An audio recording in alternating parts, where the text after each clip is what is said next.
1년 동안 총 정리. 오케이? 다 아는 내용이지만 시험장에서 꼭 지켜야 되는 것들 중심으로만 해볼게. 그냥 한번 잘 보시고 뭘 지켜야 되는지. 그러면 이제 자세를 한번 보자. 자세라고 하지만 내가 맨날 떠드는 것 중에 하나인데 이게 제일 중요한 자세라고 내가 이거 어떻게 자세인가요? 난 이게 자세야. 문제 푸는 순서. 근데 이게 왜 자세냐면 저 시간문학 자신 없으면 어쩔 수가 없지만 이게 만약에 시간문학부터 내가 풀라고 하는 문제 푸는 순서는 일단은 짧고 그 다음에 보기에서 말을 해주고 그럼 이제 1교시 긴장이 된단 말이야. 긴장되는 걸 죽이기 위한 것이 바로 내가 보기 짧으니 이것만 가지고도 짧게 한번 해볼까? 이런 거.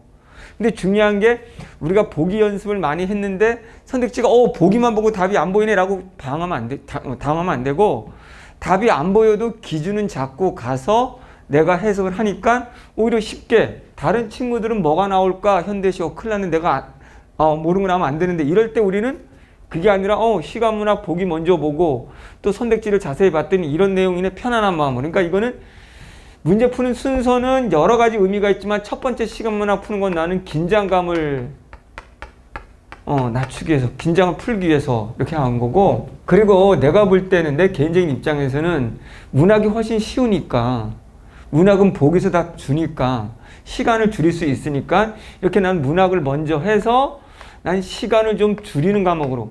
만약에 체인호 수업을 안 들었다면은 이게 써먹히지가 않을 수가 있지. 보기 이런 거 못 보는. 근데 니네 열심히 했잖아. 그러니 이거는 시간을 줄이는 용어로 문학을 먼저 하자. 근데 저는 제일 자신 없는 게 사문문학인데요. 그러면 사문문학 제일 뒤로 놓으면 돼. 그건 상관없어. 어쨌든 화작문 역시 하고, 그리고 화작문 나중에 하겠지만 화작문에서도 너무 빨리 풀려고 하면 안 돼. 우리가 시간 배정을 할 때 시가, 사문문학, 우리가 한 20분에서 25분 푼다고 치면 화작도 시간을 투자해. 이것도 한 15분 정도 투자를 해. 이렇게. 그랬을 때는 이제 이게 비문학이 40분이 남잖아. 이렇게. 비문학도 당연히 제일 쉬운 거니까 뭐야? 독서론부터 천천히 해. 이것도 빨리 하려고 하지 말고 독서론하고 그 다음에 평상시 내가 자신 있는 영역부터 푸는 거 굉장히 중요합니다. 일단은 내가 눈이 말하지만 이제 여기로 이어지는 거지. 목표 점수는 100점이 아니다. 이렇게 되는 거니까. 그러기 때문에 내가 지금 문학 쉬운 거부터 풀어라 이런 얘기지. 만약에 비문학이 나왔는데 비문학에 매달려가지고 쉬운 문학조차 못 풀거나 이렇게 되면 안 되잖아. 그러니 자 일단은 문학 먼저 풀고 머릿속에는 내 목표 점수는 100점이 아니다. 이렇게 라고 하면 돼. 내가 지금 만약에 3등급이다. 그럼 목표는 2등급으로 100점이 아니고 이렇게. 그럼 난 2등급만 맞으면 되니까 평상시 2등급 80점대 중반이거나 초반인데 그럼 평상시 생각해. 몇 개 버리면 되지? 여기 연결되는 거지. 자, 근데 모든 학생들은 수능날 목표가 100점이고 다 1등급이야. 선생님 1등급 맞지 말라는 건가요? 아니지. 이렇게 내가 등급을 내 등급보다 한 등급 높은 거로 설정을 해야지만이 문제 풀 때 급하지가 않아요. 평상시 등급보다 한 등급 높은 거를 목표로 삼고 그런 다음에 지금처럼 뭘 버릴 것인가. 문학은 버리지 말고 그래서 눈이 떠드는 거 독서 지문 중에 한 지문을 버려도 좋다. 근데 저는 어떻게든 1등급이 돼야 되는데요. 어떻게든 100점이어야 된다는 건 버리면 안 되지. 버리면 안 되지만 그게 아닌 친구들은 다시 또 말할게. 한 지문을 버린다고 해가지고 내가 완전히 버린 게 아니잖아. 근데 한 지문 버린다는 전제 조건 다시 내가 눈이 강조하는 거. 마음속으로만 버리면 안 돼. 진짜 버려야 돼. 이게 무슨 말이냐면 진짜 버려야 내가 푸는 문제들을 좀 더 꼼꼼히 풀 수가 있어. 근데 말로만 버린다고 치고 문제 풀 때 꼼꼼히 안 풀면 내가 빨리 풀고 있으면 이것도 저것도 아닌 거야. 그러니까 자 독서 한 지문은 버려도 좋다라는 생각으로 꼭 접근해라. 제가 가장 어려운 지문 하나 버리면 되는데 이것도 미리 시험지를 쭉 봐. 근데 내가 과학 지문을 어려워하는데 올해 수능이 과학 지문이 너무 짧네? 그럼 과학 지문 버리면 안 되는 거야. 오케이? 이거 자기가 이거 연습해야 돼. 봤더니 다른 지문들이 오히려 더 길어. 그러면 그 지문이 더 어려울 수도 있잖아. 그러니까 어쨌든 뭘 버릴지는 평상시 내가 어려워하는 거 하나 버리고 그게 아니라면 그날 시험지 보면서 뭘 버릴지를 고민하라. 근데 문제는 중요한 게 버려도 1등급이 될 수 있는 건 수능날 10분이 남았다. 10분이 나오면 비문학 한 지문 충분히 풀고도 남아요. 근데도 불구하고 10분 남았는데도 우왕좌왕하고 있어. 자, 우리 비문학 지문에서 지문이 훨씬 중요하잖아. 문제보다. 왜? 내가 10분 남았는데 문제 지문 읽는데 7분이 걸렸다. 상관없어. 문제 3분 안에 풀 수 있어. 내가 지문을 정확히 정리를 잘했는데 문제 푸는데 왜 시간이 오래 걸려? 우리가 보기 문제조차도 거의 보기 안 보고 선택지 보고 풀 수 있는데. 됐지? 그러니까 한 지문 버린다고 하더라도 버린다고 생각했는데 시간이 애매모호하게 남았어. 7분이든 10분이든. 그럼 끝까지 포기하지 말고 지문 읽는 거랑, 또는 너무 적게 남았어. 5분. 그럼 어떻게 하면 돼? 버리려고 했는데 5분 남았어. 정말 한 지문이 남았어. 그럼 뭐 부분 문제를 풀라는 거지. 특정 단락, 특정 문장, 특정 단어, 이런 거 부분으로 풀 수 있는 건 보는 거지. 그러니까 우리가 한 지문을 버린다고 했을 때 효과는 나머지 내가 푼 게 다 만다는 전제가 되는 거고, 그 다음에 한 지문 남은 것도 몇 분이 남아도 우린 절반은 맞출 수 있다는 생각으로 접근하면 되고. 근데 이것까지 다 풀려고 했다가 결국 앞에까지 다 날린다는 거지. 이건 니네가 선택해. 나는 요즘에 국어의 추세는 이렇게 가야 된다는 거지. 1등은 맞는 게 더 중요하지 않을까? 그래서 이것도 놓치지 말고 부분을 보도록 하고, 버린다고 했는데 이 정도 시간이 남았다면 끝까지 지문 중심으로 가고. 왜? 짧은 시간에도 풀 수 있다라는 거. 지문을 잘 읽었는데 문제 못 풀 리는 없으니까. 그리고 우리가 평상시 지문 읽을 때 핵심 중심으로 읽어가고 정리하기 때문에 그게 선택지에 나오기 때문에 문제 푸는데 시간 별로 안 걸려. 그거 명심해. 또 명심해야 됩니다. 자, 어려운 문제는 집착하지 말고 넘어가자. 과학 지문을 버리고 인문 지문을 선택했는데 인문 지문이 어려워. 그럼 반드시 인문 지문 버리고 이번엔 과학 지문으로 가야 되는 거야. 한 번 수능날 안 읽힌 지문은 계속 읽어도 안 들어와. 쉽게 넘어갈 수 있는 방법이 뭐야? 다른 친구들이 여기에 매달리겠거니 라고 그걸 떠올리는 거야. 이것도 굉장히 중요해. 완벽하게 이해해서 풀려고 하지 말자. 야, 우리 평상시 선생님들은 야, 이거 이해될 때까지 봐 라고 말하는데 수능날은 그게 아니잖아. 그렇기 때문에 내가 누누이 말하는 게 완벽하게 이해해서 풀려고 하지 말라는 게, 비문학으로 봤을 때는 내가 무슨 말인지 모르는데 옆에 정리는 잘 했어. 그럼 빨리 넘어가라는 거지. 넘어가서 정리되어 있는 부분만 가지고 정답을 확인하는 거지. 내가 이게 무슨 말인지 모르는데 자꾸 같은 문장을 두세 번씩 밑줄 치고 있으면 안 된다는 거야. 자신의 주관적인 해석을 믿지 말자라는 거는 뭐 니네는 이제 내 채널 수업 들은 애들은 알 것이고, 감으로 푸는 게 아니고 철저하게 조건만 따라라. 조건만. 주어진 조건을 찾아라. 문학이든 비문학이든 우리가 눈이 말하는 문학은 보기 선택지 안 보이면 보기 선택지를 더 보면 되고, 비문학은 답이 안 보이면 지문으로 더 가면 되고, 보기보다 지문으로. 이렇게 어디든 지문에서도 첫 문장이든 뭐든 기준. 이게 내 느낌인가? 내가 지금 뭔가 답을 찾고 있는데 이 답이 이거인 답을 내가 기준을 지금 잡았는가? 객관적인 기준을? 그게 없이 그냥 느낌인가? 그걸 명심하라는 거지. 자, 이거 안 지키겠지 뭐. 글이 보이지 않으면 잠시 눈 감을 시간이 어디 있어요? 눈 감어. 눈 감어.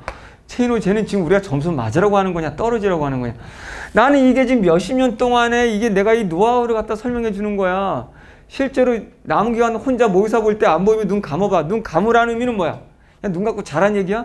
그건 아니지. 눈 감으면서 내가 이걸 어떻게 풀어야 되는 거지? 그동안의 기본을 다시 떠올려 보라는 거야. 내가 지금 기본에 따라 움직이고 있는가? 아니면 문장만 보고 있는가? 아니면 내가 감으로 보고 있는가를 다시 반성을 하라는 거야. 짧은 10초든 15초든. 채노는 어떻게 하라고 했지? 이건 뭘 봐야 되는 거지? 잠시 멈추는 게 중요하다고. 농담이 아니고. 이제 그럼 본격적으로 시가문학, 우리가 맨날 떠드는 시가문학 핵심을 한번 다시 총 정리 한번 해보겠습니다. 자, 맨날 하는 건데 안 지키고 있으면 또 지키고. 야, 채인호는 뭐 이렇게 너무 병적인 것 같은데, 문제 푸는 순서를 지키는 거를. 보기, 감상, 시어, 공통점, 표현과 발성, 이 지키고 있어? 야, 이거 왜 지켜야 되는 거지 근데?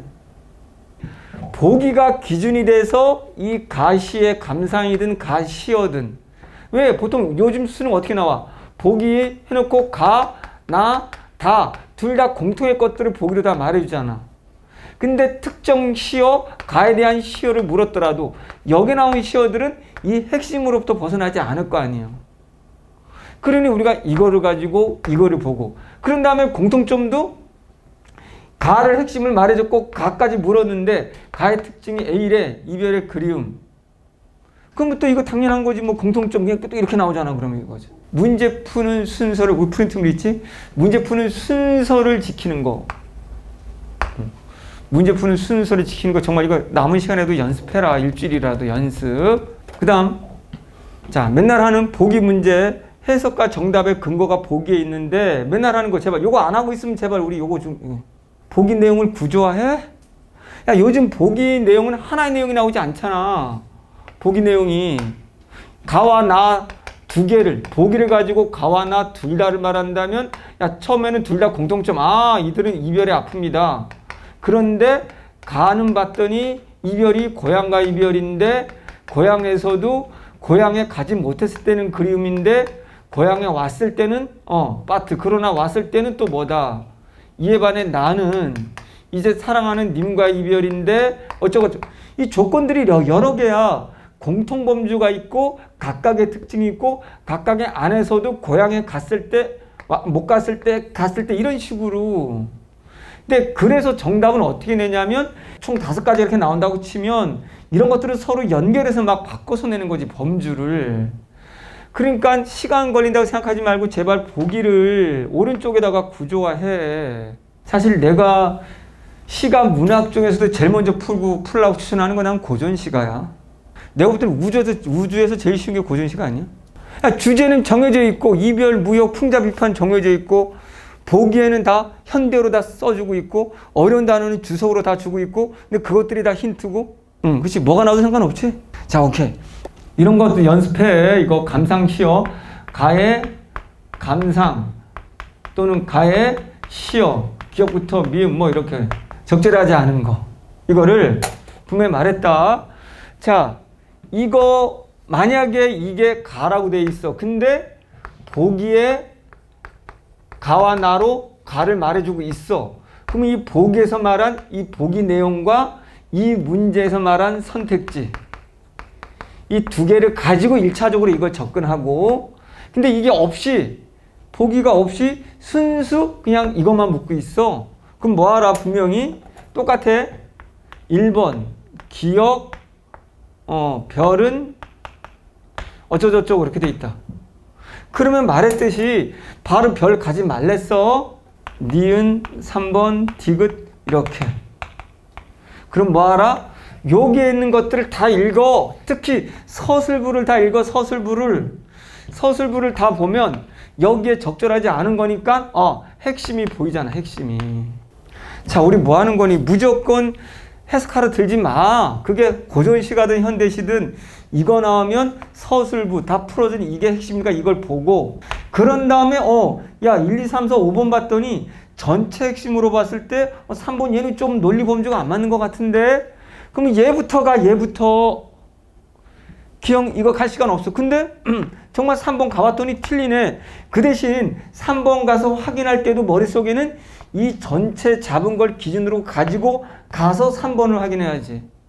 물어도 선택지 전체, 서술부, 특히 서술부를 보고 선택지 중에서 범주나 성격이 다른 것부터, 그래야지 시간이 15분, 20분 안에 들어오지. 일일이 다 안 봐도. 근데도 이런 애들이 있어. 분명 이거 맞는데도 불구하고 또 3번이 이상해서 가놓고 나머지 1, 2, 4, 5 다 가서 해석하고 있어. 그러면 시간 안 줄어. 난 가라는 건 뭐라고 안 하는데, 시간이 줄이고 싶어서 시간에 다 풀고 싶은 친구들은 과감히 패스해야지. 나머지 선택지는. 그래야 시간이 줄지. 자, 그러면 시어를 해석하는 방법 다시 또 해보지 뭐. 그러니까 우리가 걱정되지 않는 게, 시어를 우리가 해석할 수 있잖아. 어떤 시어가 나오든 간에. 우리가 시에서 여기에 맨날 나오는 거지. 뭐 여기에 별이라는 A, 이 단어를 물었다 합시다. 이렇게. 그럼 보기와 감상의 적절성에서 해석의 기준을 잡았어. 보기 봤더니 감상 봤더니 일제래. 일제에서 저항의지를 가지고 있대. 근데 별을 그리고 싶다. 그럼 요거 봤을 때 화자는 이제 그러면 다시 다 알지. 해석 기준을 토대로 해석 시어의 앞뒤 단어를 함께 보자. 다 알지? 오고 이걸 보는 거지. 이걸 물었지만 이거 자체 보면 답이 안 나와. 그리고 싶다라는 단어를 같이 봐. 그럼 화자가 그리워하고 싶어 하는 것 때문에 이건 플러스인 거지. 왜? 같이 봐. 3번. 화자는 굿맨. 이거 알아도 이것만 가지고도 현대시 고전 시가는 우리가 절반은 푼다고 그랬다. 절반은. 시적 화자는 굿맨. 이 말은 다시 말할게. 굿맨이라는 건 얘가 하고자 하는 건 플러스가 되는 거야. 하고자 하는 굿맨이기 때문에. 시인이지. 화자지. 얘가 거부하는 건 마이너스고. 다 알지? 그럼 여기도 봐.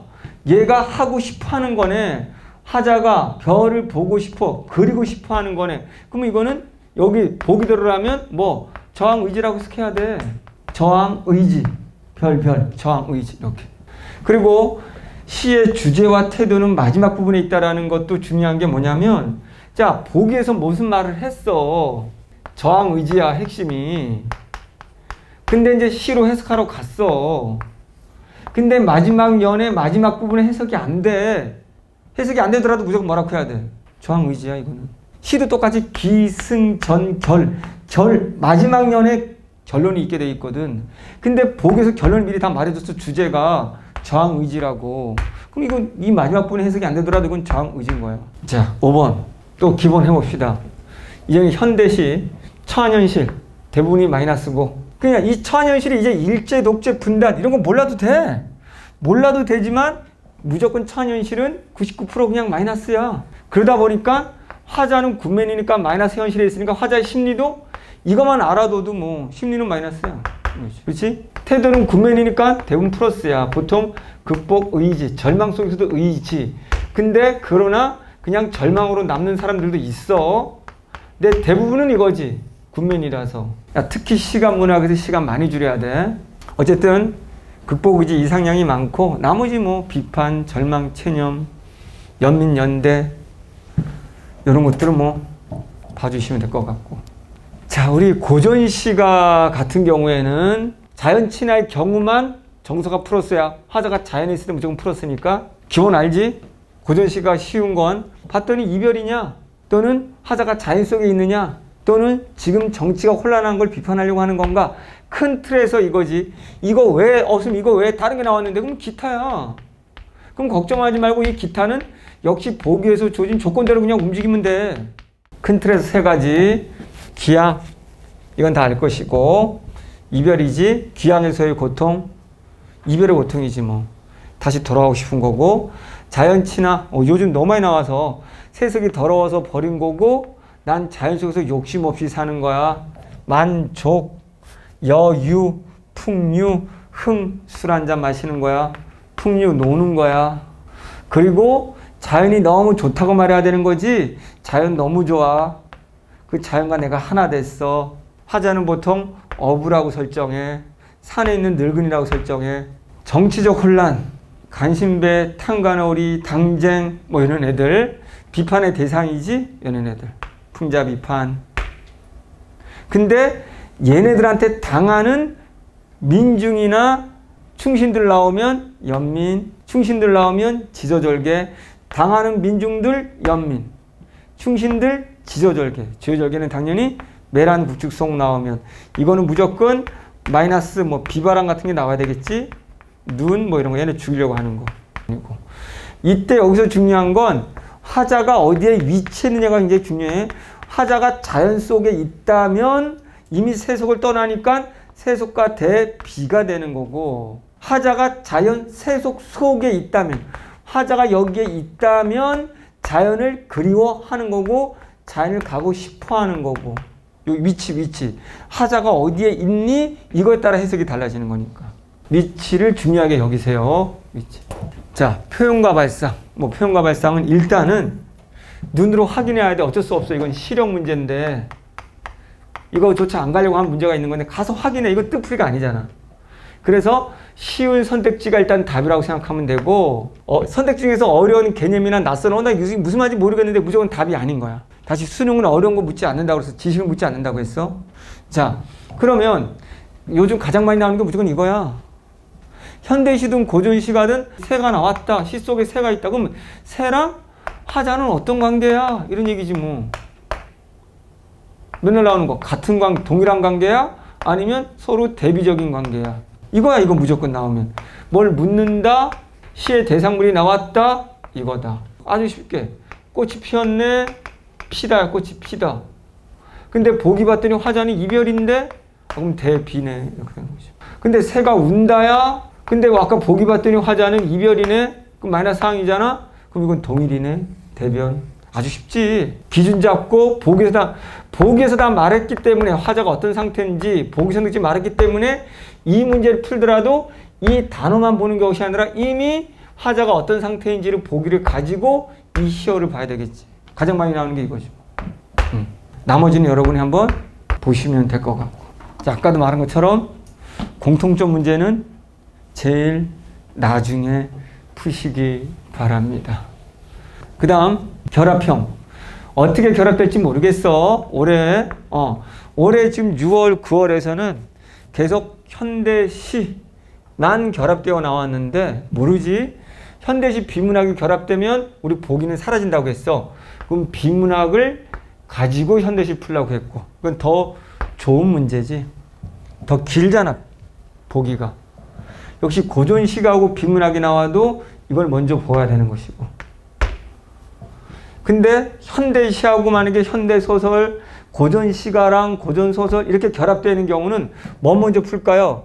이거는 보기를 봤더니 보기가 시는 줬는데 산문은 안 줬어. 그러면 시부터 풀면 되고 보기 산문을 보기 하나로 둘 다로 줬어? 그럼 그걸 보면 얘네들이 둘 다 무슨 얘기인지 알 수 있는 거고. 어쨌든 두 개 결합됐을 때는 가가 현대시라고 가부터 푸는 게 아니라는 거지. 나가 산문이라고 나를 나중에 푸는 게 아니라는 거지. 문제를 봤을 때 둘 중에 보기가 주어진 문제를 토대로 얘네 핵심이 뭔지를 추론해야 되겠지. 어쨌든 같이 묶인다는 건 얘네는 차년실이나 또는 주제가 같은 걸로 묶이겠지. 고전시가도 똑같고. 그럼 뭐 충분히 시간문학은 다 잘할 수 있을 거라고 봅니다. 그래서 자, 우리 산문. 내가 보기에 산문은 굉장히 쉬운데 요즘 출제 방식이 지문으로 와도 어렵게 만들어 버리니까 오히려 역으로 문학은 눈이 말하지만 지문보다는 보기랑 선택지인데. 그러면 이게 뭔 말하는지가 보이기 때문에. 그러니까 어쨌든 자, 산문이 좀 길기 때문에 내가 시간문학 다음에 풀라고 한 거야. 또는 산문이 정말 자신 없어요. 그럼 제일 나중에. 오케이? 사실은 내가 시간문학처럼도 쉽다는 거는 줄거리까지 있어. 줄거리가 비문학으로 하면 서론 역할을 하는데 줄거리랑 보기를 같이 보는 연습해야 된다. 줄거리에서 뭐가 나왔고 보기에서 뭐로 떠들어. 근데 선택지를 말할 때는 이 선택지에 나온 내용과 선택지에 나온 내용들이 줄거리를 통해서도 우리가 추론할 수 있거든요. 이렇게. 그러니까 줄거리랑 보기를 같이 보는 연습. 줄거리가 없다면 어쩔 수는 없지만 줄거리랑 보기를 같이 봐라, 제발. 그리고 보기 선택지를 봐라, 이렇게. 그래서 어쨌든 줄거리 보기를 통해서 똑같아. 기준을 잡는다. 핵심이다. 그러면 편하다는 거고. 자, 그 다음에 이 보기, 줄거리 보기 문제를 접근했으면 이걸 가지고 이제 감상의 적절성 문제, 감상의 적절성이 있는지 없는지 확인하는 거야.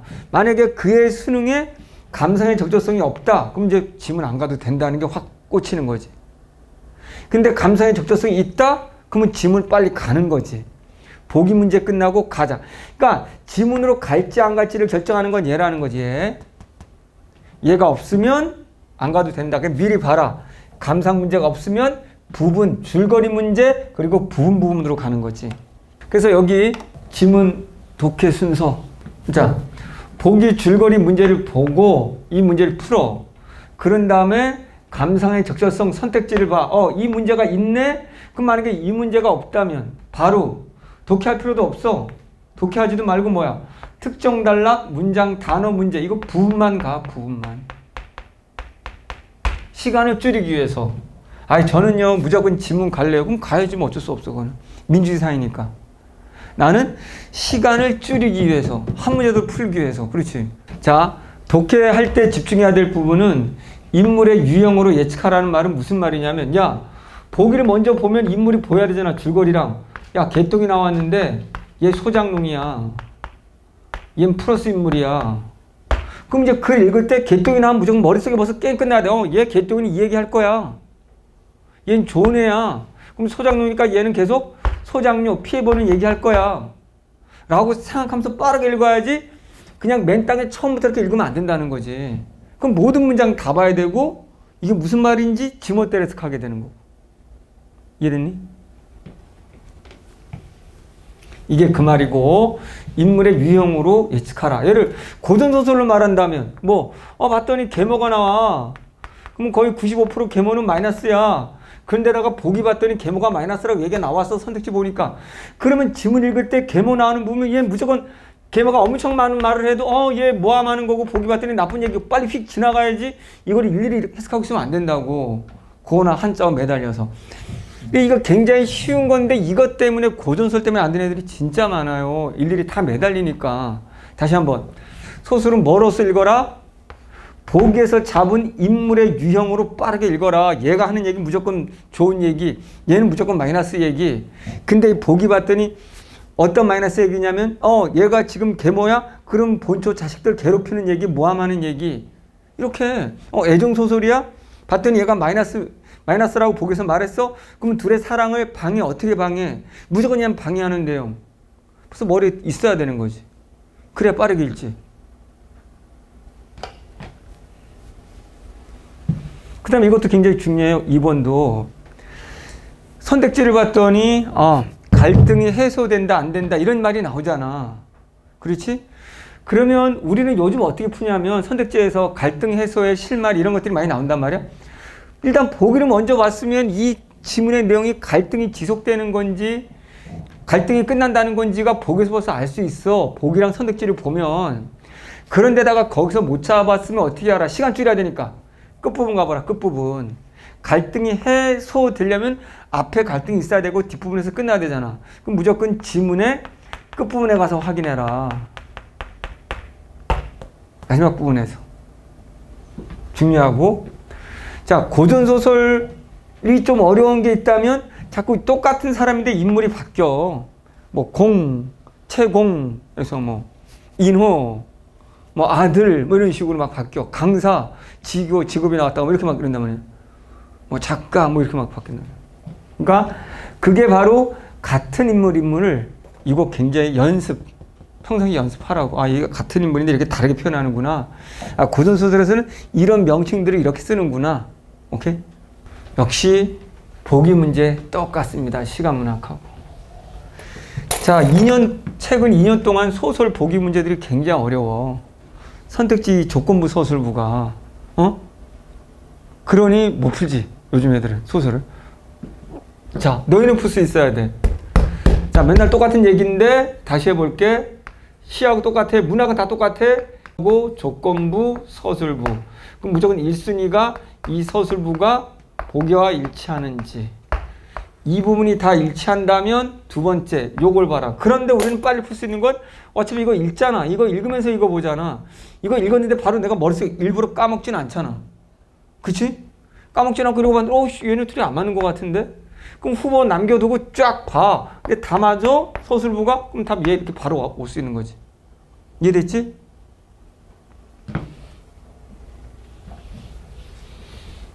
자, 한번 장력 거 한번 봐봐. 이렇게 내는 거지. 믿어지지 않는 노인의 행위를 지켜보고 방안을 오락가락하는 대서. 이게 조건부지. 이건 실제로 지문에서 그렇다는 거야. 믿어지지 않는 노인의 행위를 지켜보고. 이런 선택지 하나하나도 굉장히 중요한 거야. 이 말은 믿어지지 않는다는 건 노인이 저렇게 안 할 줄 알았더니 노인은 뭔가를 일관되게 하고 있다는 뜻이 무슨 나와 있는 거야. 그럼 난 일관되지 않다는 얘기고.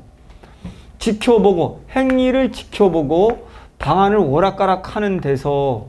그러면 현실 인식에 대한 나의 범민이 행동을 통해서, 현실 인식에 대한 나의 범민이 행동을 통해 제시된다고 그러죠. 내가 오락가락하고 있잖아, 방안을. 그러면 행동이네, 이거. 그럼 이건 서술부에 나와 있고 행동을 통해 드러난다는 거. 보기 조건은 방안을 오락가락하는 행동이 나와 있고. 그러면 현실 인식에 대한 나의 범민은 왜 범민일까? 믿어지지 않기 때문에. 난 노인이 바뀔 거라고 했는데 안 바뀌네? 믿어지지 않네? 그럼 이 말 속에는 나하고는 다른 거야, 지금. 그치? 이런 것도 읽어낼 수 있어야 되고. 어쨌든 보시는 연습하시고, 자, 우리 또 보기를 봤을 때, 보기를 볼 때 우리 갈등 구조 시점, 우리가 체인호가 분명히 줄거리랑 보기 선택지만 봐도 1번 문제 서술 방식 풀 수 있어야 돼. 그래야지 소설 3분 컷. 우리 많이 했어, 연습. 여기서 당장 보기 봤더니 나가 서술돼 있어. 나 중심으로 보기를 서술해. 그러면 시점 뭐야? 그냥 안 봐도. 1인칭 시점이잖아요. 1인칭 시점. 자. 이게 너무 중요한 게 뭐냐면 우린 지금 시점 문제를 지문 안 가고도 풀 수 있는 방법을 얘기하는 거잖아요. 지금. 자, 지금 보기야. 또는 줄거리. 봤더니 나가 나와. 근데 소설에서 보기에서 나가 나오는데 계속 나에 관한 내 중심의 얘기를 해. 그럼 시점 뭐야? 보기만 봤을 때 1인칭 주인공 시점이야. 그럼 요즘은 1인칭 주인공이라는 말로 안 나와. 그렇지? 소설에서는 나만이 서술자가 될 수 있지. 나만이. 등장 인물 중에 유일하게 서술자는 나밖에 없어. 그러면 나가 나오는 순간 우리 1번 문제 서술 방식에서 그냥 작품 속 서술자라는 말 또는 요즘 이런 거 너무 잘 나와. 아마 올해 보기가 이게 나올지도 몰라. 믿지는 만 한 찍는 사람이 아니라 그랬어. 오케이? 이 등장 인물이 서술자. 근데 걔가 곧 나. 근데 걔가 보기 봤더니 계속 내 이야기만 해? 그럼 내가 주인공. 그러면 이 소설 끝났어. 나의 내면 심리 동요, 독백, 고백 뭐 이런 거 중심인 거야. 내적 갈등이지. 내적 갈등. 그런데 그럼 1인칭 관찰자는요. 자, 보기 봤더니 나가 나와. 나가 나오는데 누구도 나와. 개똥이도 나와. 근데 나가 나오지만 주로 개똥이 얘기를 해? 그럼 이거 1인칭 관찰자지. 또는 잘 봐. 이럴 때도 1인칭 관찰자고 만약에 줄거리에서는 나가 나오는데 보기에서 나가 아니고 개똥이만 나와. 그럼 얘가 주인공인 거지. 개똥이가. 근데 어쨌든 내가 나오니까 1인칭인 거지. 그러면 이걸 1인칭 관찰자라고 하는데 이런 용어 몰라도 되는 거지. 내가 주인공은 아니야. 시험 문제 잘 나올 거야. 내가 서술자인 내가 누구를 개똥이를 관찰하는 거잖아. 관찰한다는 뜻은 개똥이의 뭐는 알 수가 없다는 거야. 심리나 내면은 알 수가 없어. 그러니 자 정답 무조건 정해서 무조건 정답이라고 생각하면 야 개똥이 나와. 줄거리는 나가 있는데 보기가 개똥이 중심이야. 그럼 이제 답은 이거라는 거지 뭐. 개똥에 대한 판단, 평가 이렇게 나오겠지. 알 수가 없으니까 개똥이 내면 개똥이가 저런 행동밖에 모르지 왜 야 개똥이가 한쪽 발을 들고 있네. 왜 저럴까? 내가 추측, 판단. 야 개똥이 저렇게 하면 안 되지. 라는 개똥에 대한 평가, 주관이지. 이런 단어가 그냥 이게 답이겠지. 지금 오케이 됐니? 1인칭 관찰자. 똑같이 얘 서술자는 작품 속의 서술자야. 근데 작품 속에 나는 주인공을 관찰하는 사람이지 나는. 그러니까 주인공의 내면을 모르니까 난 주인공과 거리감이 있다고 말하겠지. 그러니까 그 주인공 개똥이의 외적인 행위를 밖에 우리가 묘사를 못하겠지. 이해됐니? 굉장히 중요한 거였어. 굉장히 중요한 거. 시점 하려고 한 게 아니라 보기랑 줄거리만 보고도 시점을 찾을 수 있는지 빠르게 0.5초만 이거 설명한 거잖아. 자, 그 다음에 이번에는 보기에 2명 이상의 대립적인 인물이 나와. 그럼 외적 갈등이라고 하지. 자, 보기 보는 방법이야. 보기 봤더니 개똥이하고 소똥이가 나와요. 서로 갈등 관계래. 나는 없어. 그럼 이건 3인칭 시점이잖아. 3인칭 시점의 95%는 무슨 시점이야? 전지적 작가 시점이지. 됐지? 엄청 중요한 거 있습니다. 엄청 중요한 거. 그러면 내가 현대시나 고전시가는 자세히 안 했지만 현대소설이 이게 중요하기 때문에 한번 해볼게. 시대 현실과 장르, 인물의 종류, 주제를 파악하라라고 되어 있는데 일단은 현대소설은 시대 현실을 알아야 될 필요가 있고 그 다음에 시대 현실을 알면 인물의 종류를 알고 특히 이거지. 인물의 종류를 알면 주제를 알 수 있지. 쉽게 말하면 갈등을 알 수 있게 되는 거지. 이게. 근데 이런 것들을 다 어디서 우리는 파악할 수 있다고? 아까 줄거리랑 복에서 다 파악할 수 있겠지. 그럼 좀 더 우리가 쉽고 빠르게 가기 위해서 첫 번째 시대 현실은 우리가 일제치하. 왜 순서가 왜 2번이 산업화 도시화지?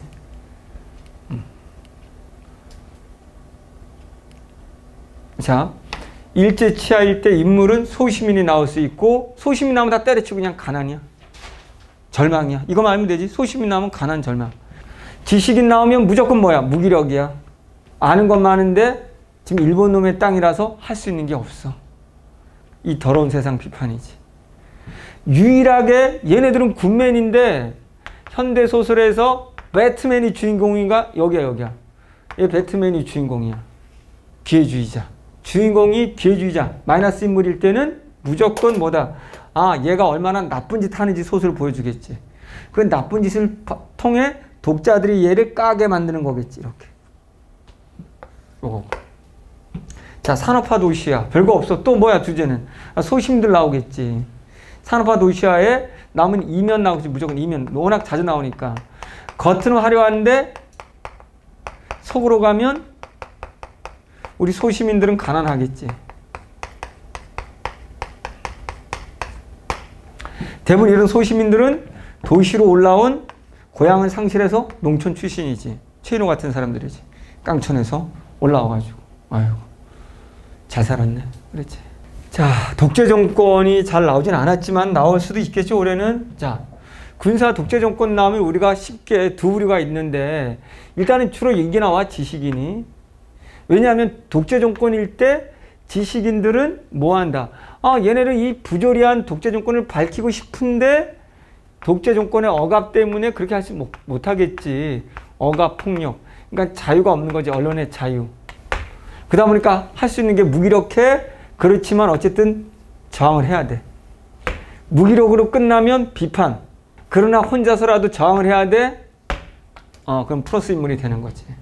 주로 이제 지식인은 다 알지만 뭐 언론인 뭔가를 써서 밝혀야 되니까 작가, 예술가 이런 사람들이지. 이건 너무 뻔한 거로 잘 안 나와. 우리 소시민들 나오면 그냥 우리 민중들이야. 농민, 노동자 이런 사람들. 공장 노동자. 이 사람들 나오면 무조건 독재 정권의 억압인데 이 사람들은 그걸 잘 파악을 못해. 합법적으로 하기 때문에.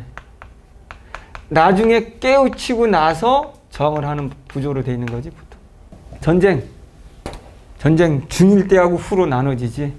그러니까 전쟁 중일 때는 전쟁을 배경으로 한다? 그러면 적군과 남한의 대립이거나, 미안하지만 마이너스, 이건 플러스, 이렇게. 이념의 대립이야, 이거는. 남과 북, 서로 개인적인 원한이 있는 것이 아니야. 그러니까 전쟁 중이가 언제 죽을지 몰라? 삶과 죽음. 피난민들의 고통, 이렇게 나오는 거지. 그래서 일대는 이것도 나오지만 다시 적군과 우리 피난민의 관계 이렇게 나올 수도 있다는 거지. 보기에서 뭘 주는지만 보면 돼. 이렇게. 그럼 북한군과 피난민들의 고통. 그 다음에 전쟁 후. 작년이 전쟁 후잖아. 너무 쉬워. 보기 봤더니 전쟁 후 정신적인 상처. 전쟁에서의 상처로 일상에 적응을 못하는 거지. 그래서 무기력해지는 거지. 근데 노인을 봤더니 하찮은 걸 가지고 계속 매달려? 그럼 나도 저렇게 한번 집요하게 살아볼까? 라고 하는 거지. 그래서 전쟁 후라는 게 보기가 보이면 무조건 답은 핵심 리어구나. 그냥 작년에 정신적 상처 갖고 있는 거야, 그냥. 전쟁으로 된 후유증. 근데 그 상처를 치유할 수 있는지 치유 혹은 치유 못하고 지속. 지금은 작년엔 치유의 가능성이라고 보기에 선택지에 나왔었지. 뭐 또 나올 리는 없겠지만 뭐 그 전에 최인호 수업 들었다면 너무 뻔한 얘기를 하는 거지. 작년 같은 뭘 작품이 사막을 건너는 법 우리가 어떻게 건너는 법 어떻게 하러 낙타 타고 건너야지. 어떻게 건너 그럼. 그치? 그럼 모르지만 그 작품에서 그러면 사막이 상징하는 말은 뭐냐 그러면. 전쟁의 상처지 뭐 치유라니까. 그게 사막을 건너는 법. 예술 한동안 안 나왔는데 나올지 모르겠지만 자 예술 나오면 딱 보기 봤더니 예술가가 나온다. 그럼 예술가의 가치관의 대립이야. 야 예술이라는 건 형식이지. 아이 무슨 소리야. 예술은 정신이지. 이렇게.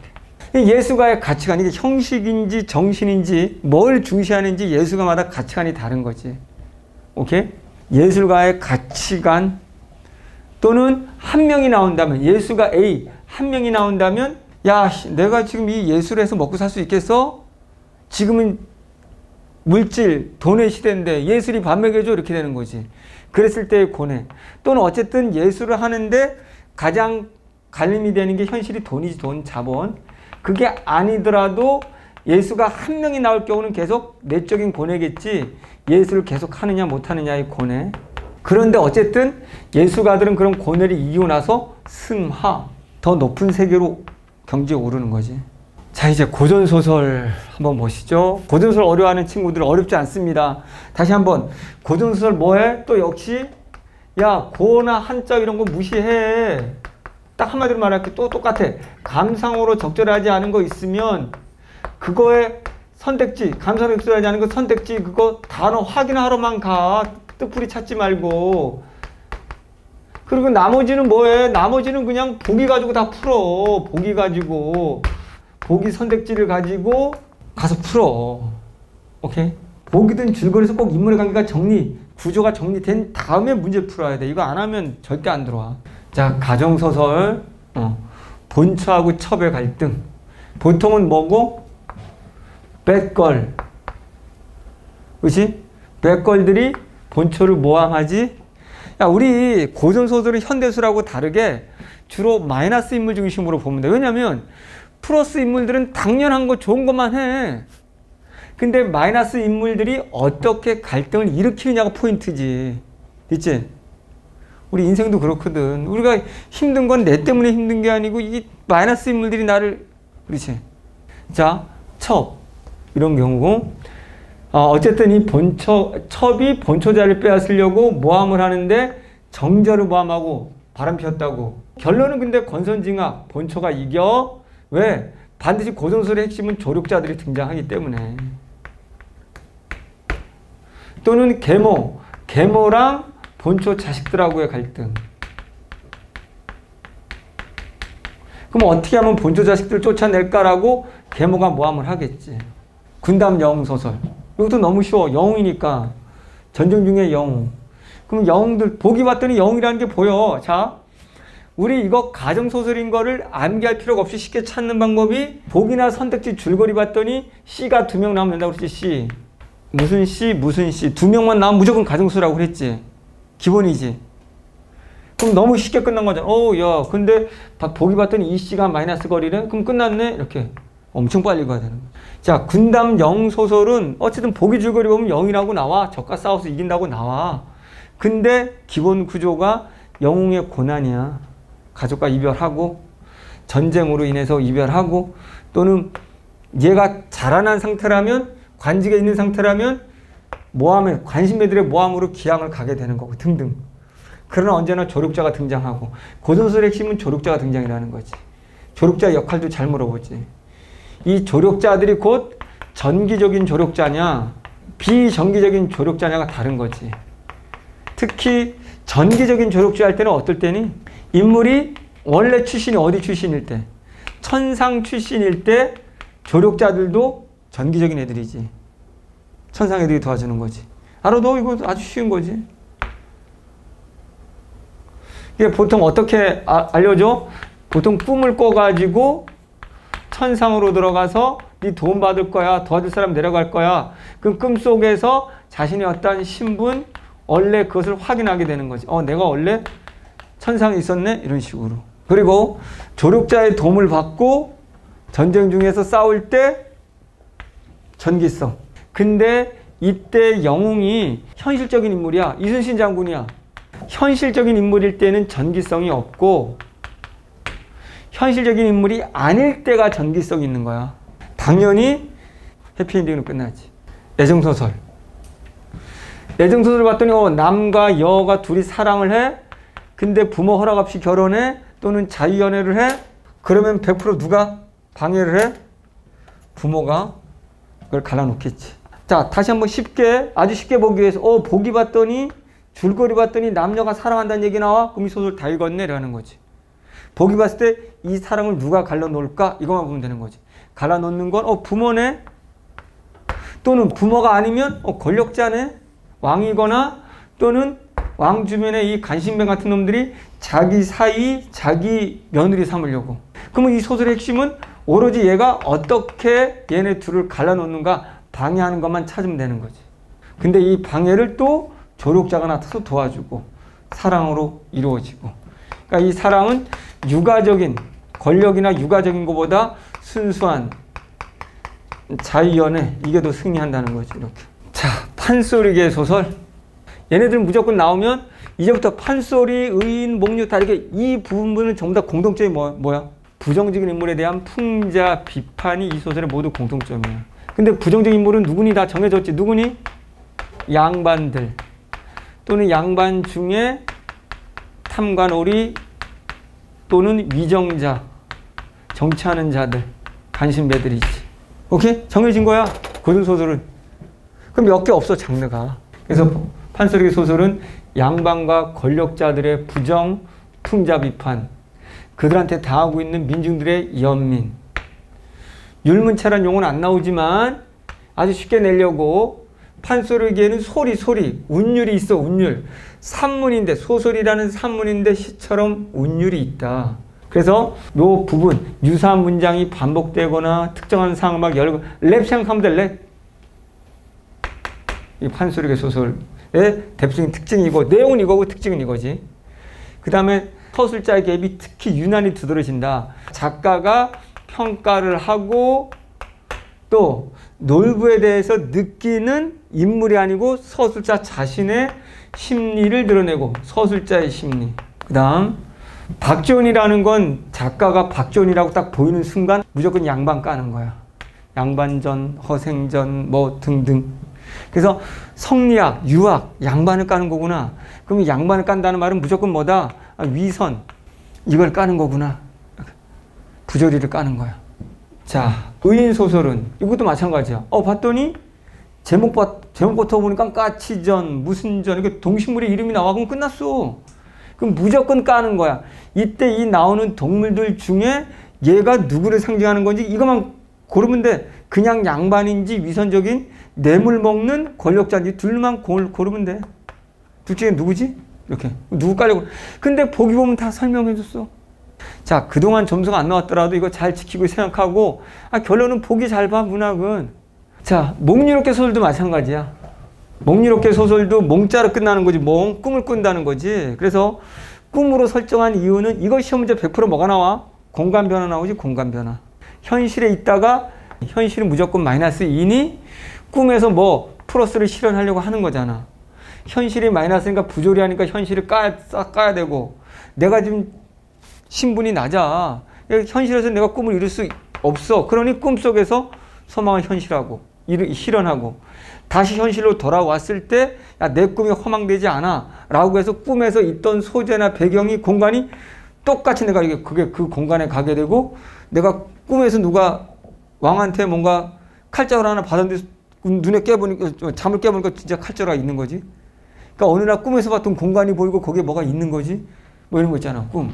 공간의 변화니까 하니까 이제 하나 더 얘기한다면, 보통 현실과 비현실계, 요즘 보기에 잘 나오지. 비현실계가 여러분이 앞으로 갈 천상, 채노가 앞으로 갈 지옥, 뭐 용궁, 뭐 이런 게 나온다고 친다면 이렇게.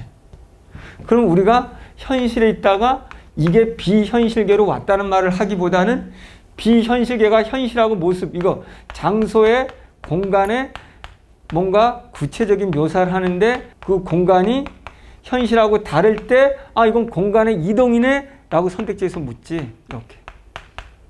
근데 그 공간의 이동이 현실에서 비현실로 왔다라는 건 이렇게 드러낸다는 거지. 이것도 꼭 알아두도록 하고. 잘 나와? 이제 부정적 현실과 인물의 심리를 파악하 당연한 거고. 자, 그냥 소설은 현실이 부정적이니까 100%, 99.9% 마이너스잖아. 인물들의 심리도 당연히 무조건이야, 무조건. 그래서 우리가 2번 심리가 변화했다 한다면 이역에서 이거로 와야지. 그리고 동시에 그 변하려면 지문의 끝에 와야지. 이렇게. 됐지? 자, 요거고. 단 부정적인 인물, 계주의자의 주인공이면 심리는 플러스다. 얘는 마이너스 현실이 너무 좋은 거야. 일제가 너무 좋은 거야. 태평천하. 이렇게 좋은 세상. 이렇게 되는 거지.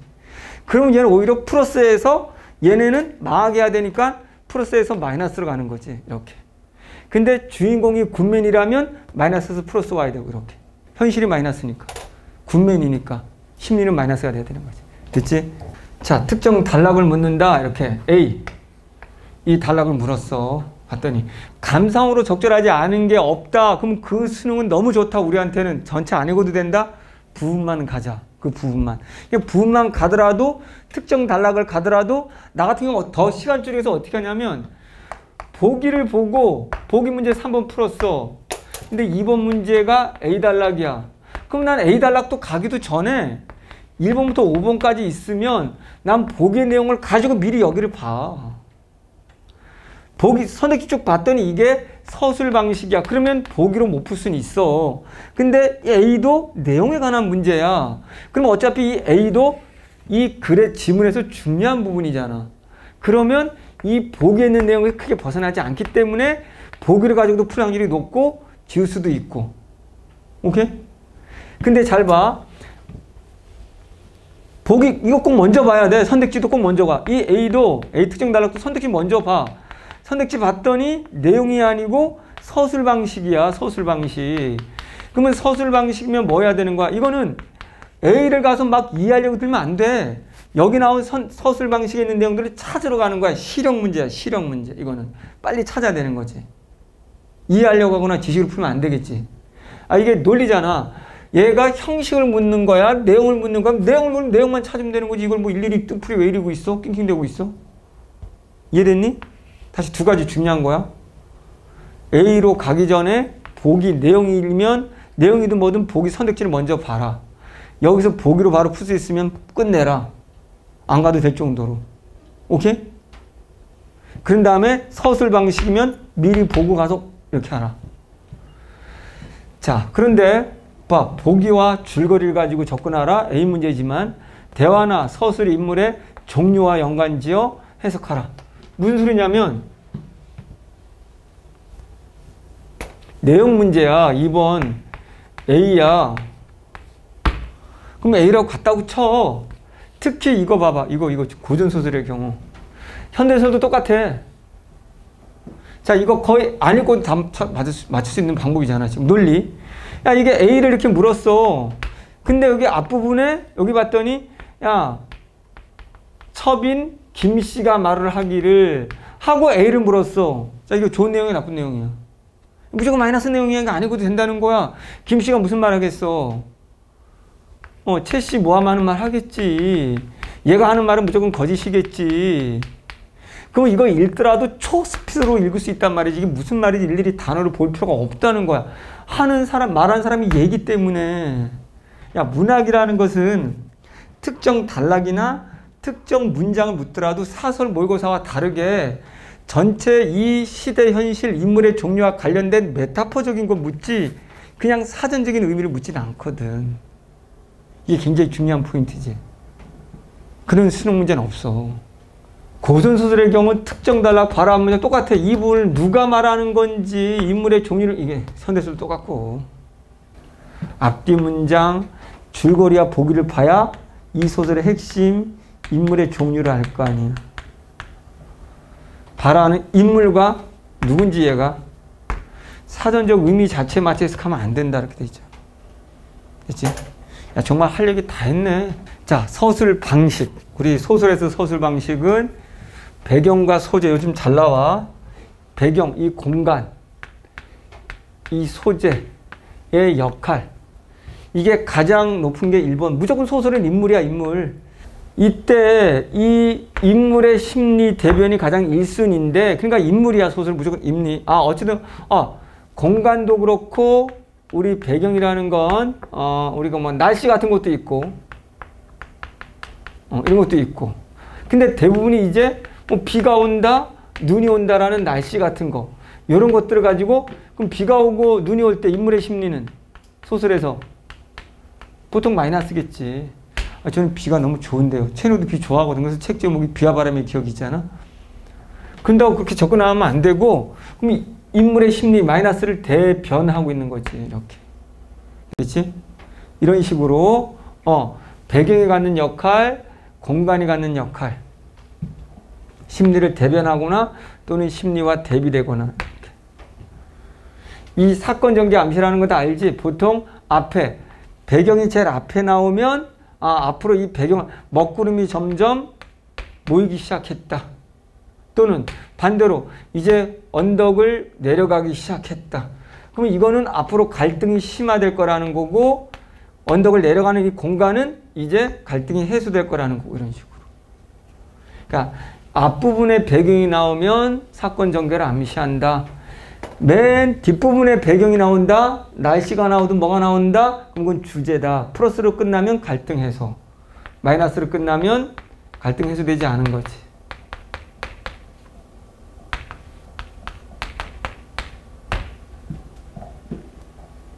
그리고 이런 선택지 자주 나와. 인물의 외양, 실제로 외모야.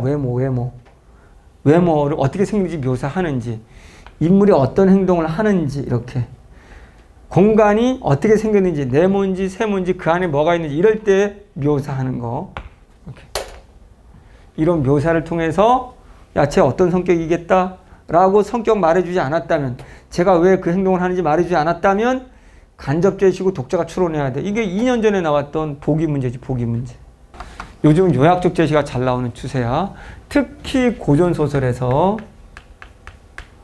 요약적 제시를 어떻게 찾는다고?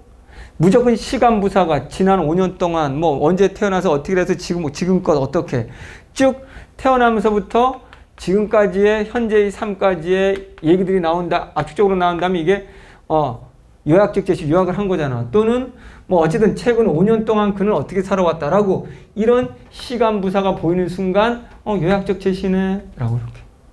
그러니까 요약을 해놓으니까 5년이 확 가버렸지. 그러니까 시간의 흐름이나 삶의 과정을 제시하는데 이게 빠르게 흐르는 거지.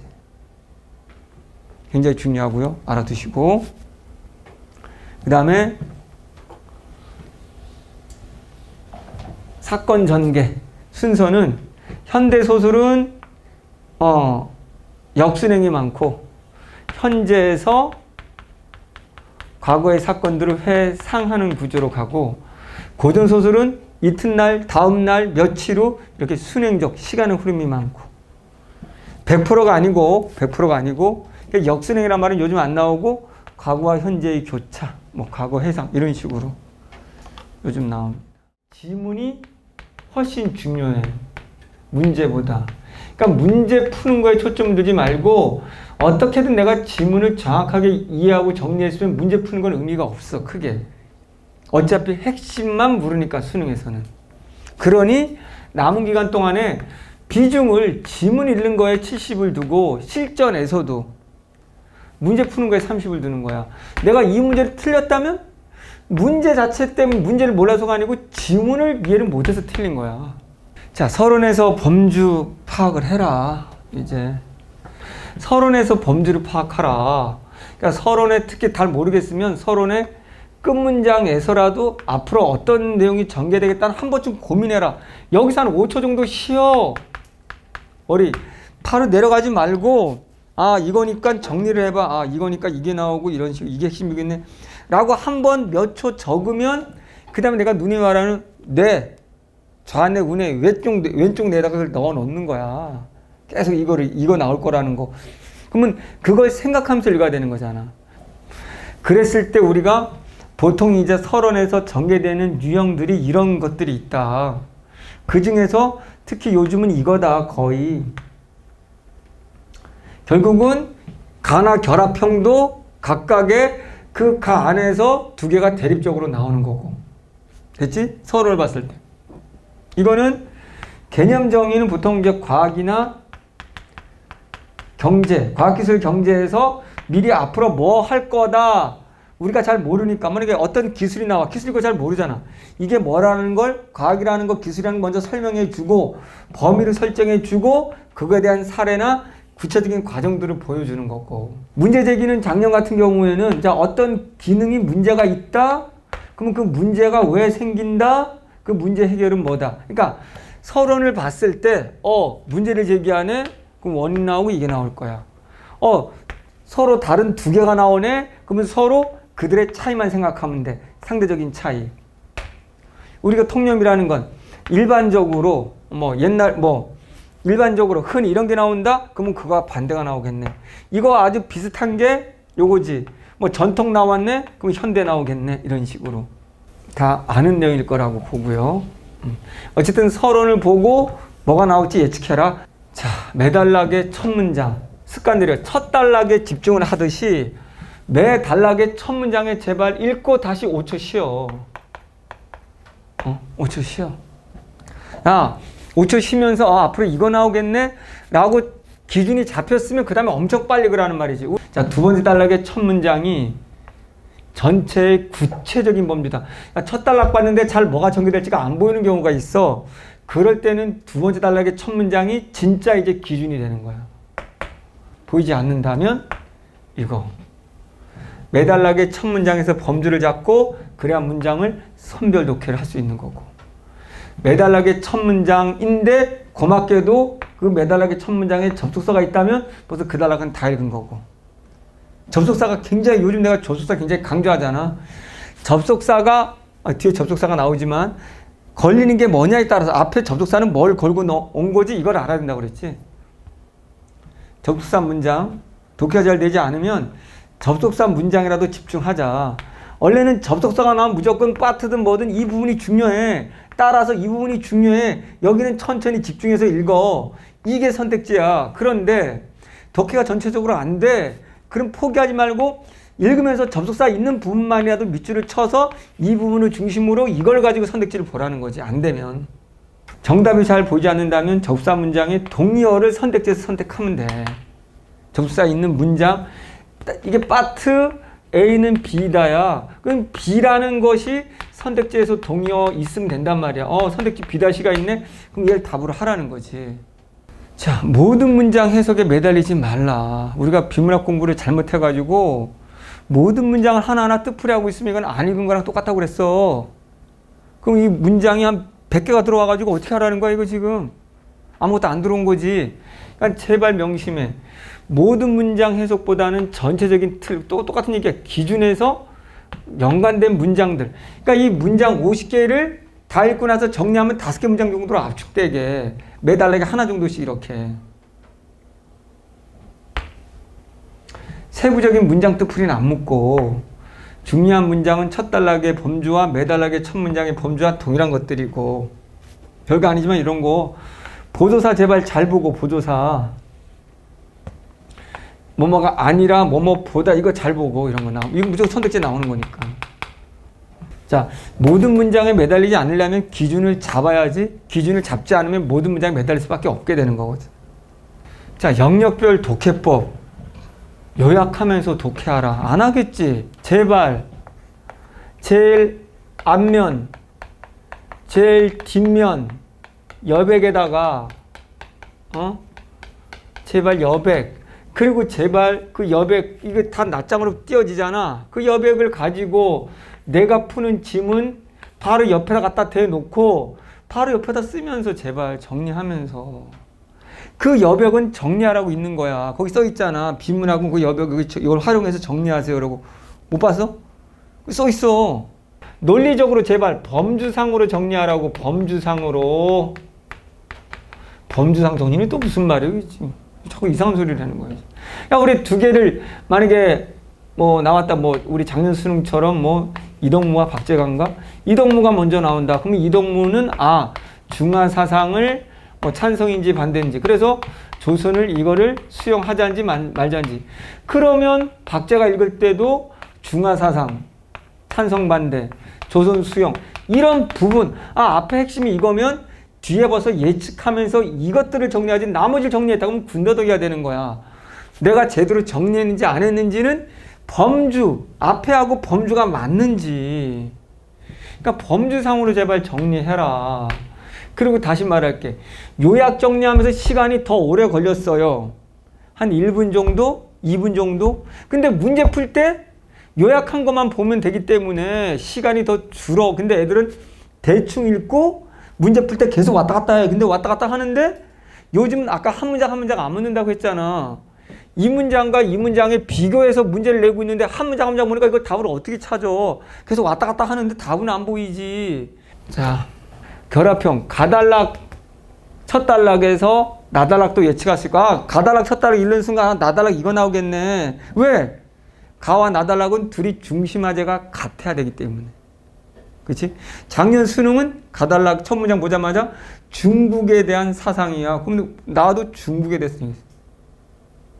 근데 가달락 나달락은 구조가 같아요. 나달락 도켓이 가의 상대어. 그러니까 가달락과 관련된 문제로 가자. 가달락 도켓이 가의 상대어 차이에 주목하자라는 건 구조가 같다라는 거야. 이게 중요한 게 뭐냐면, 자, 가달락이 읽었어, 이렇게.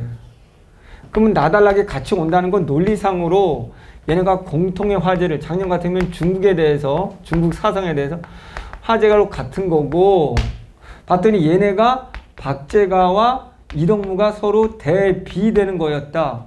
여기도 봤더니 중국인데 얘는 중국의 내적인 경제와 외적인 경제가 서로 대비되는구나. 그래서 긍정과 부정이구나. 이런 식으로 구조가 이렇게 서로 호응한단 말이야. 그러니까 가나 두 개가 나왔을 경우는 각각의 가달락을 먼저 읽고 그러면 얘네가 두 개를 비교하는 구조였으니까 나달락도 두 개 비교하겠네 라고 생각하면 되는 거고, 그러면 가달락에 여기에 박제가와 여기 있는 건 어떻게 연관이 되는 거지? 그럼 박제가의 핵심 내용을 생각하면서 여기 이 단어 있네? 그럼 같이 생각을 하고, 여기 이동무에 이거 있네? 그럼 같이 생각하고, 상대어들. 그리고 일단은 가달락 독해가 끝나고 나면 순수 가달락만 물어보는 문제가 있잖아. 1번 가달락 어쩌고, 2번 가 어쩌고. 그럼 이런 문제를 빨리 풀어. 이거 읽었을 때 기억에 남았을 때 바로 풀어. 나까지 넘어가지 말고. 근데 가와 나 이렇게 둘 다를 묻는 문제가 있어. 그럼 이것도 풀어. 선생님 1번부터 5번 봤더니 1번은 가 말하고 2번 가 말해. 그럼 얘네는 못 풀더라도 얘네는 풀어. 근데 바로 여기에 답이 될 수도 있잖아, 이렇게. 그럼 시간 확 줄이는 거지. 이게 지금 당장 점수 올릴 수 있는 방법이야. 그리고 가나의 1번 문제 꼭 공통서술 방식 묻잖아. 이게 공통서술 방식이 바로 이 구조의 동일성, 둘이 구조가 똑같기 때문에 나올 수 있는 문제야, 이게. 오케이? 그러니까 전체 구조를 보란 말이야. 전개 방식을 보란 말이야. 요즘 이제 경제하고 법이 합쳐서 나오겠지. 자, 순수 경제가 나온다면 인과관계, 원인 결과 다 알잖아. 가격이 높아졌기 때문에 소비가 내려간다. 소비가 내려갔기 때문에 환율이 오른다. 이 지식 나는 몰라. 이거 맞는지 몰라. 근데 이게 원인 결과라는 것 뿐이야. 적어 그냥. 결과와 인과관계와 상대적 서술어. 오르다 내리다 이 서술어. 위의 상대적 서술어의 반대 경우도 이거 굉장히 중요해.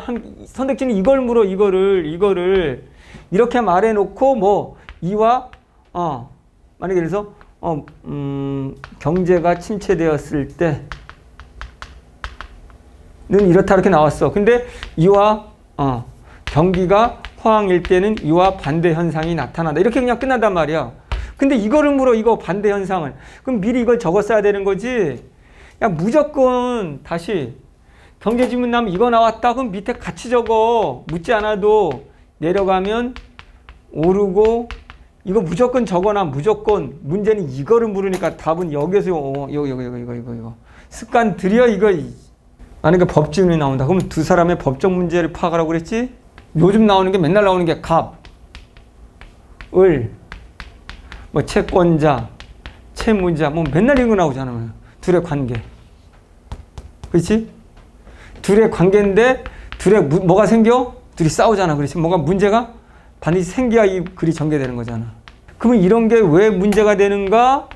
그럼 이런 문제는 어떻게 해결한가? 법적으로. 이게 바로 내가 앞에서 말했던 문제 제기 해결형이라는 거지. 이렇게. 그러면 해결도 아주 쉬워. 원인이 not A면 해결책은 무조건 풀었어. 이것만 생각해. 이게 원인이니까 무조건 이거야.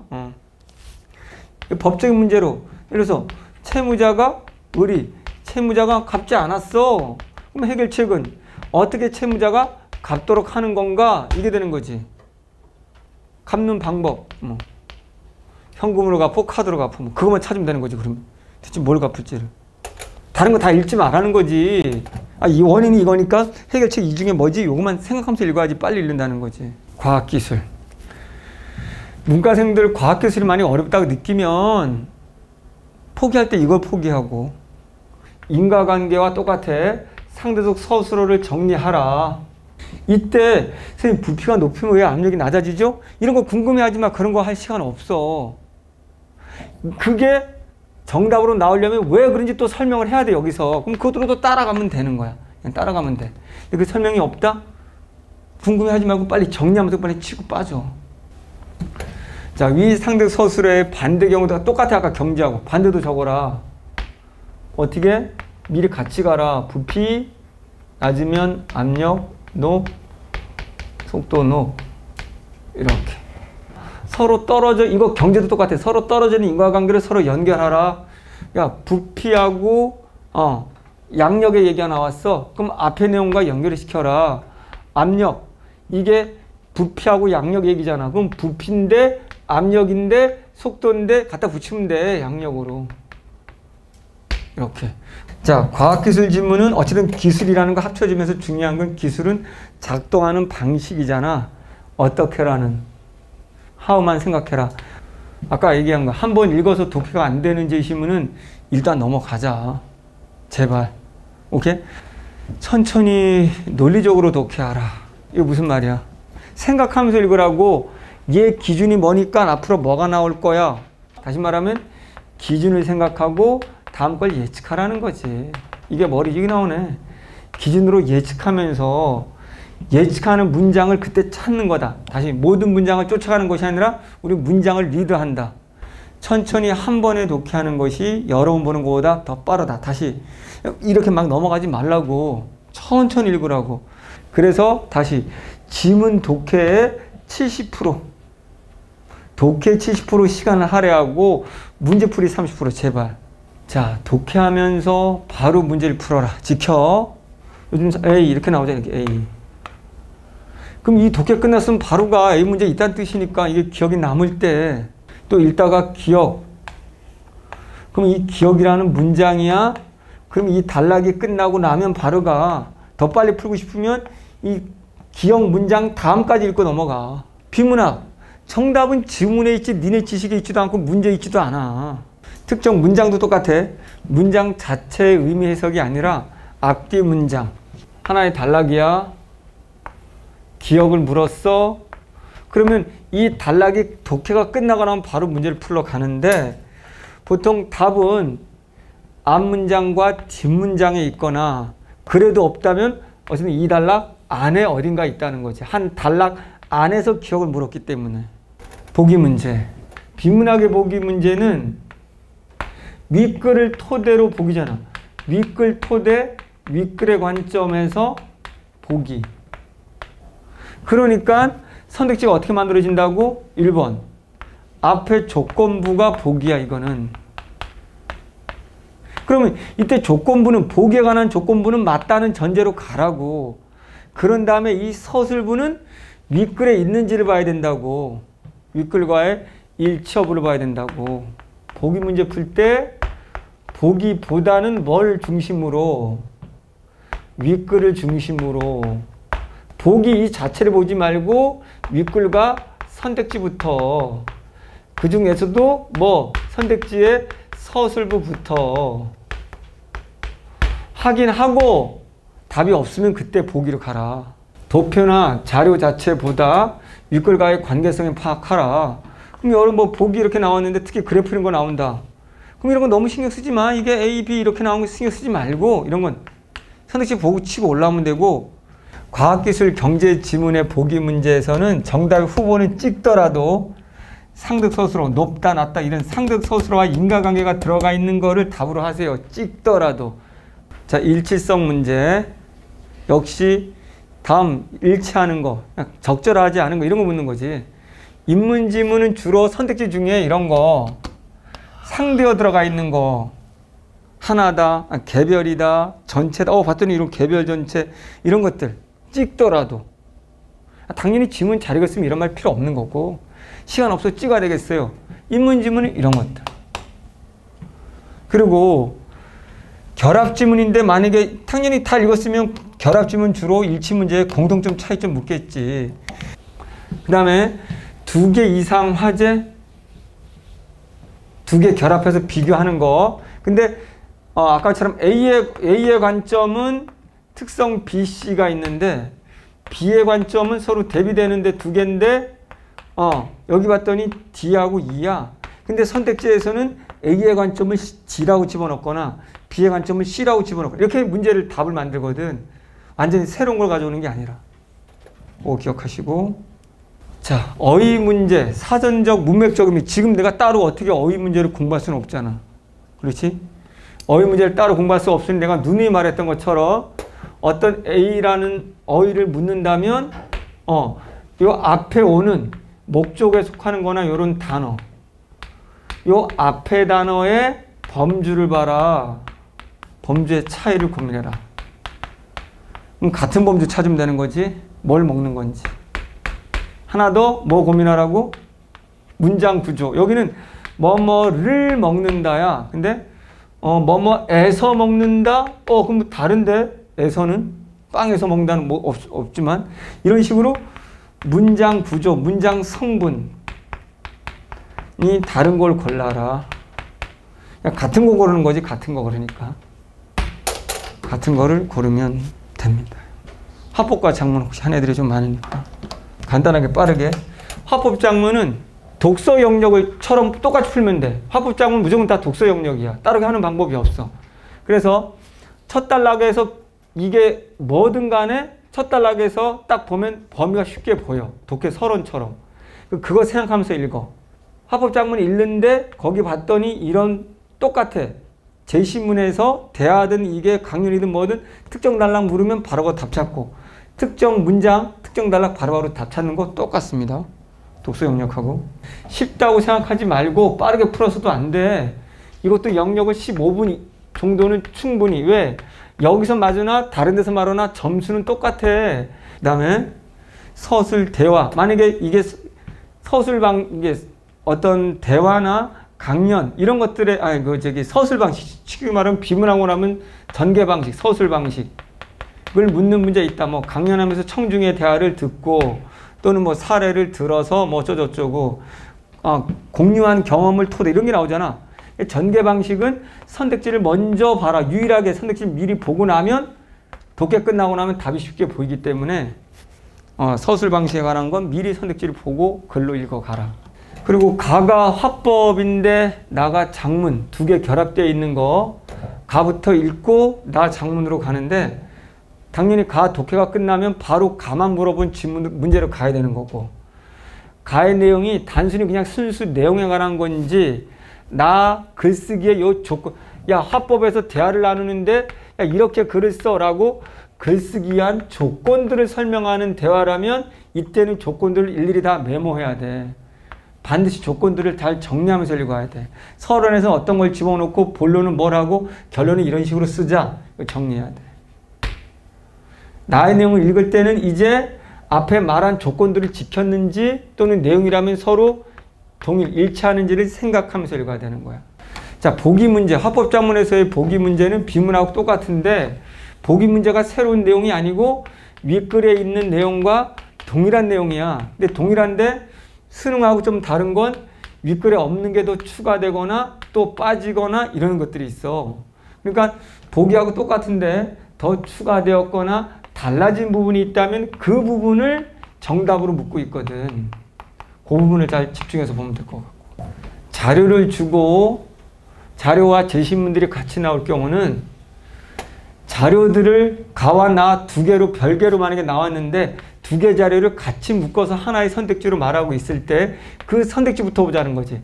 자료가 가 자료, 나 자료가 있으면 각각 1번, 가 2번 이런 거 먼저 보지 말고 가와 나를 합친 3번 선택지 있다 그러면 얘부터 보자는 거지. 얘부터. 근데 이거를 볼 때 이 3번 선택지에서 가 내용도 반영했고 나 내용도 자료도 반영을 해야 돼. 근데 한쪽만 반영하면 틀린 거거든. 동시에 뭐냐면 이 가와 나 두 자료를 합쳐서 말하는데 둘이 인과관계가 있는지 없는지 없는데 있는 것처럼 만들어 놓거나 이런 식으로 이게 답의 핵심이거든. 오케이. 뭐 설명할 건 다 해서